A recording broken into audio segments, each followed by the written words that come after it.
What's up, guys? Welcome to the Kingdom Men Transformation Nation podcast, brought to you by our sponsor, the Acquisition CEO. If you want to buy or sell a business, hit him up in the link below. And I want to welcome a good friend of mine and mom on the podcast today, Jessica the Laser. I am here. Which is an amazing last name. It is. I married well. I chose very well. Yeah, that is the coolest last name because now you have a business called Laser Focus. I do. Where you help people focus. I do. I think we could all use some of that. But that's the coolest last name, like Laser. My maiden name was James, so I went from an outlaw to a superhero. I think that's a cool story in and of itself. So tell us a little bit about yourself. Tell us what you do, and then we'll go from there. So my name is Jess Laser. I founded Laser Focused. I'm the CEO of that. I help people get in their zone of genius, and I help them just become who they were meant to be. And I do it outside the box. So my focus is leadership, technology, and operations outside the box. I like it. I help you scale. I help you stabilize, rinse and repeat. But also, you're a mom and a wife, right? I am. You got 14 children? I have 2. No, I'm just kidding. I know Close. it's not 14. 14 was close. I'm just messing. We did like do all the stuff to make 14 children, but we didn't get there. Right. Didn't get there. Still practicing. Still practicing. That's a good thing. It's healthy for a marriage. It is. So tell us a little bit about one of the things that people are always curious about is how do you do entrepreneurship? How do you be a mother? How do you be a wife? How do you run around all over the place? How do you do all those things and then still stay upright every day? You don't do all the things. You have boundaries. There's no such thing as balance. You have boundaries, and you just realize that you're going to fail every single day. And as long as you're failing forward and you're making consistent progress, I focus on that 1% increase every single day. I think that's good. And as long as I do that, and as long as I go to bed at night knowing that my boys know Jesus and they are helping other people lead them to the kingdom, I'm okay with that.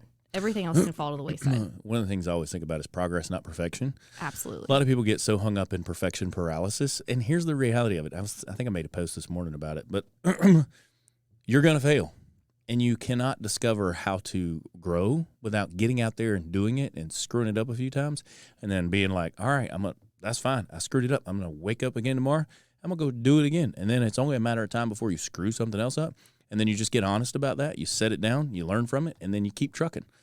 I think there's a lot of wisdom in just a simple fact of don't give up. 100%. I was listening to a reel somebody sent me earlier, and it was Donald Trump.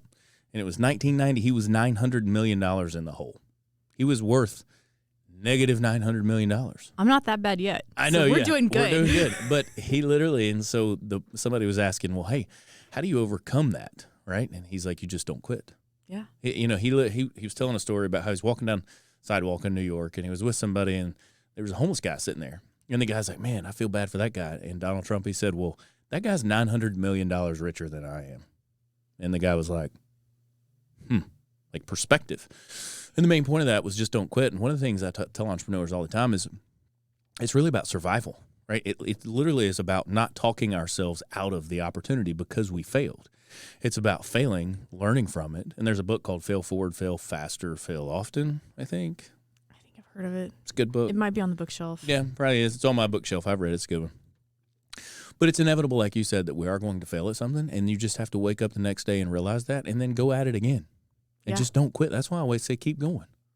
I'm pretty scrappy, and I'm stubborn. So I just consistently keep doing the same thing, and I'm like, I will get it this time. Scrappy and stubborn. That's like you're like a little street fighter in business. But it turns out, like, I talk a lot of smack for somebody who, when it comes down to it, like, I stayed in a camper a couple nights ago, was scared to death, like, got in my car, ran because I heard noises at night.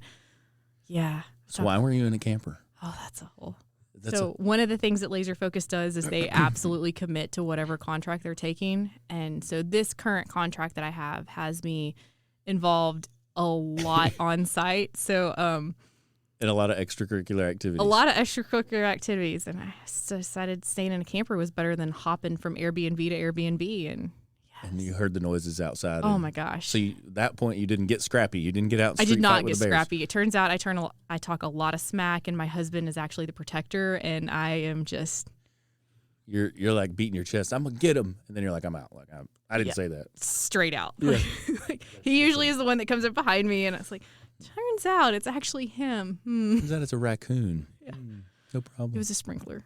Oh, it was a sprinkler. Oh my goodness. It was a sprinkler system.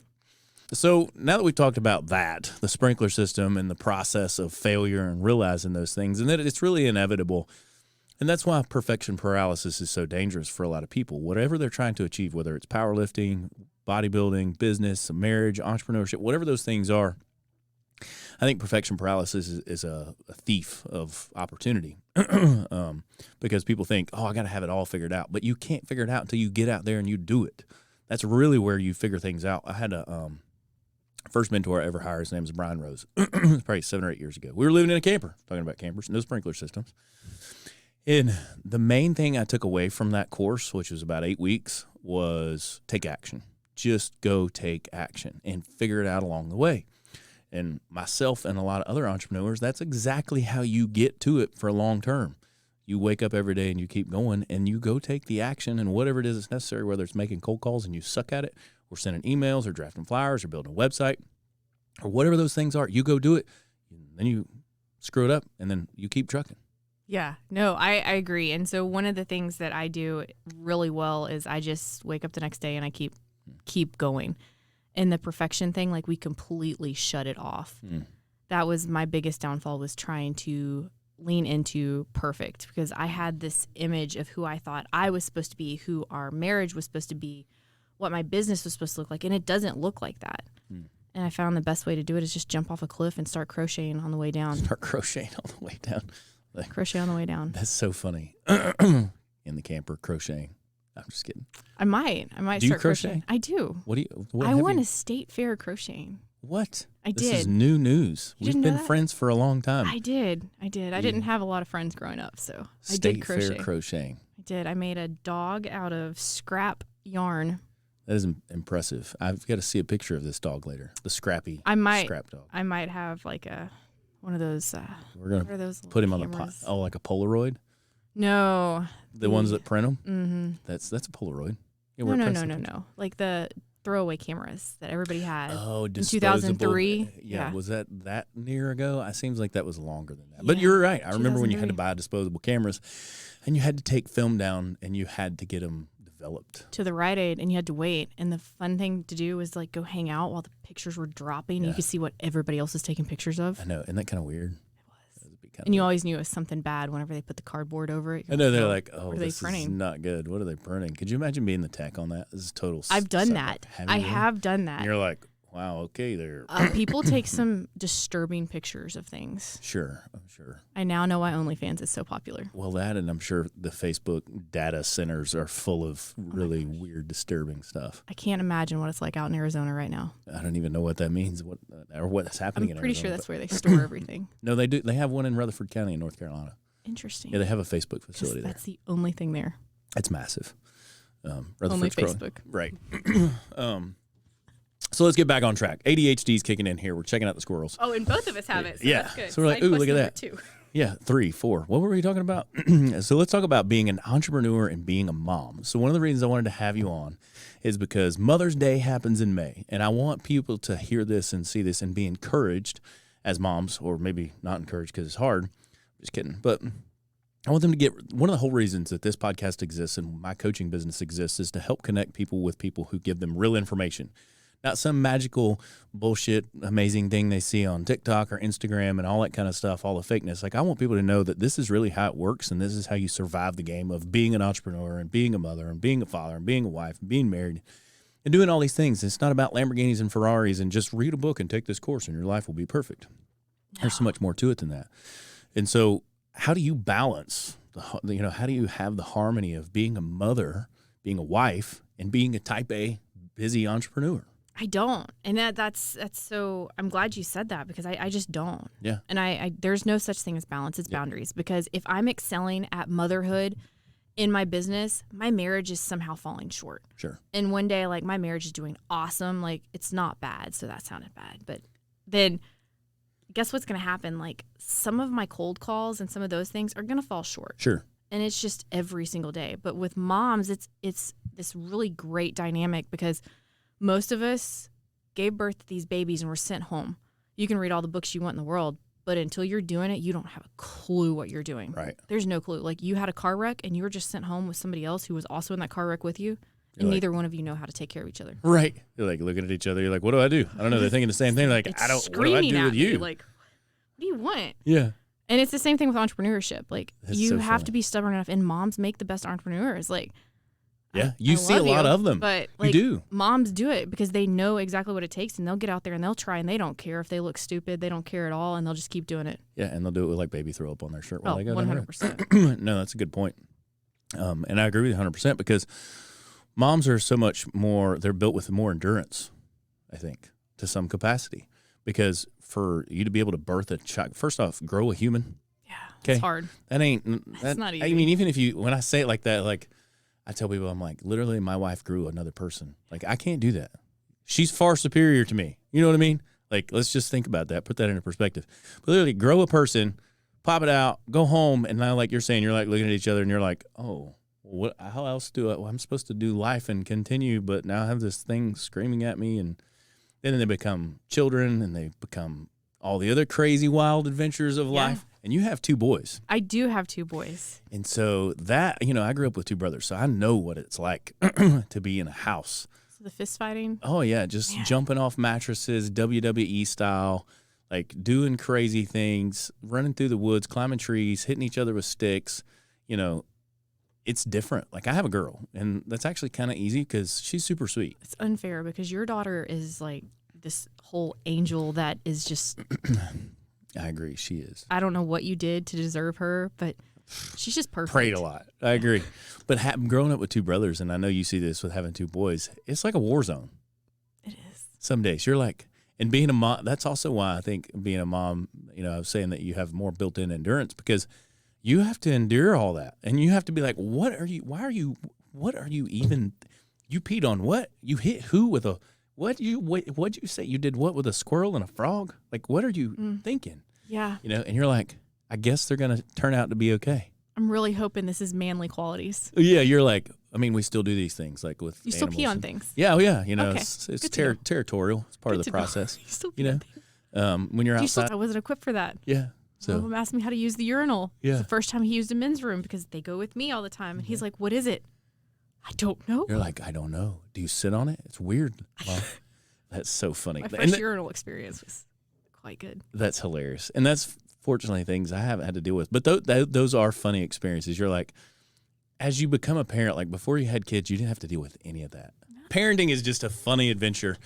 And it definitely is a different adventure than you think It's when it comes down to all that stuff. definitely challenged every part of my being. Yeah, I think I think it does.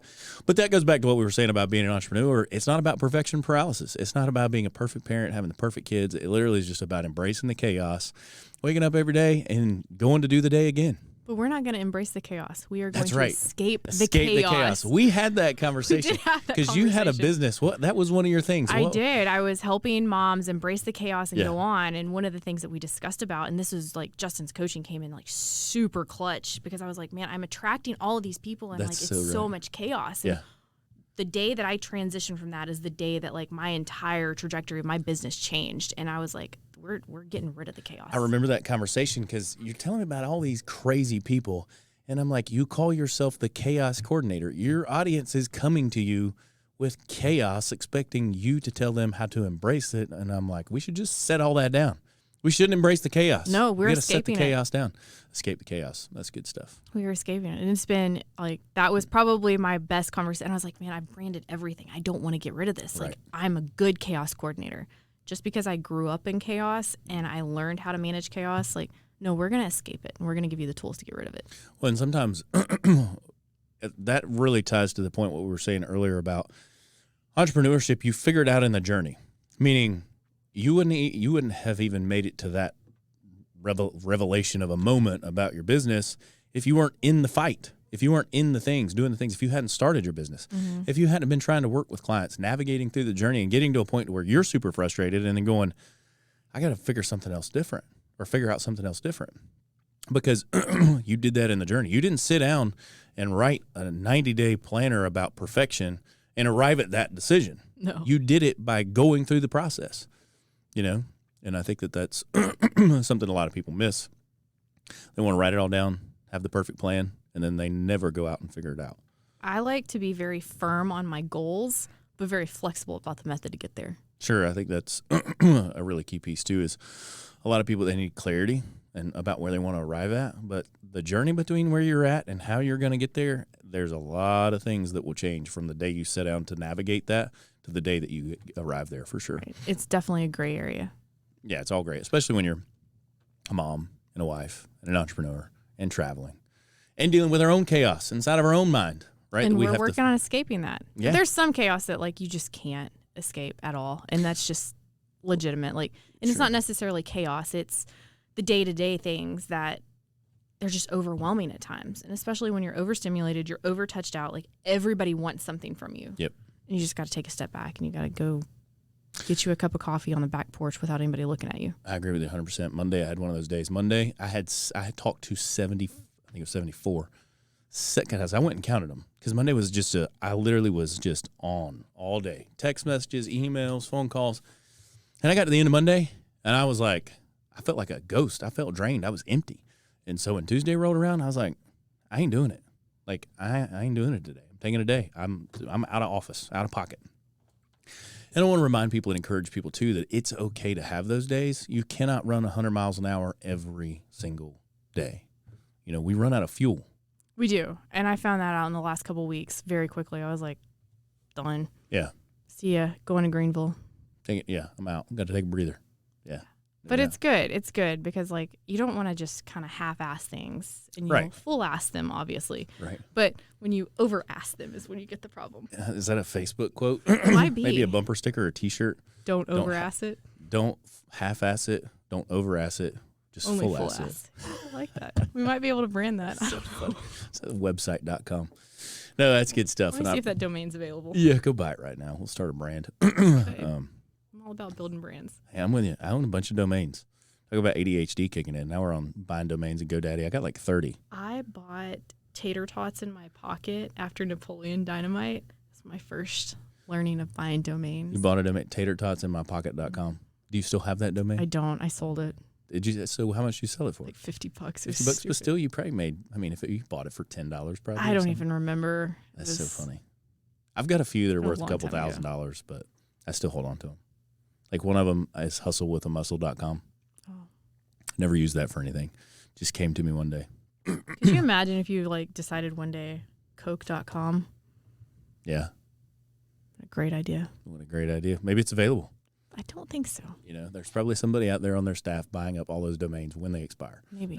That's funny.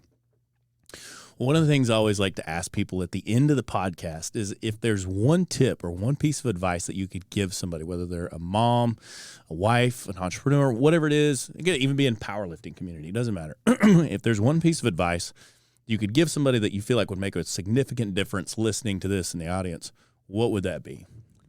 Everything is figure-outable. That's a good word, figure-outable. Everything. Like, it's not the end of the world. And some days it seems like it, but it's not. Right. You get to wake up tomorrow. That's good stuff. Everything is figure-outable. And people that have that attitude or that perspective about life, just like Donald Trump, he was $900 million in the hole.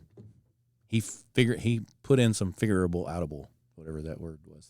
Figured it out. Yeah, he figured it out. He did. And so be encouraged that wherever you're at, whatever you're doing, don't get hung up in perfection paralysis. Don't worry about things so much. Get some figurable-outableness to yourself, and then wake up and go take another day. That's why I always say go win the day. If I set out every day, just wake up, even if I fail, and I wake up the next day, win the day. Wake up the next day, win the day. It's all about stacking those wins day by day, step by step, brick by brick. I think about building a house or anything. Things are built out of small steps. Nobody ever woke up and built a business, built themselves, built their marriage, built a relationship, or any of that kind of stuff, and it just poof. It literally is day by day, step by step, brick by brick. It's all those little mediocre things. Small stuff matters. It does. No, I agree. Thanks, guys, for watching the Kingdom Men Transfer Man Nation podcast today. Again, brought to you by our sponsor, the Acquisition CEO. If you have questions about buying or selling a business, hit him up in the link below. And thanks again to Jess with Laser Focus for being on the podcast. And as I always say, let's go do some winning. See ya.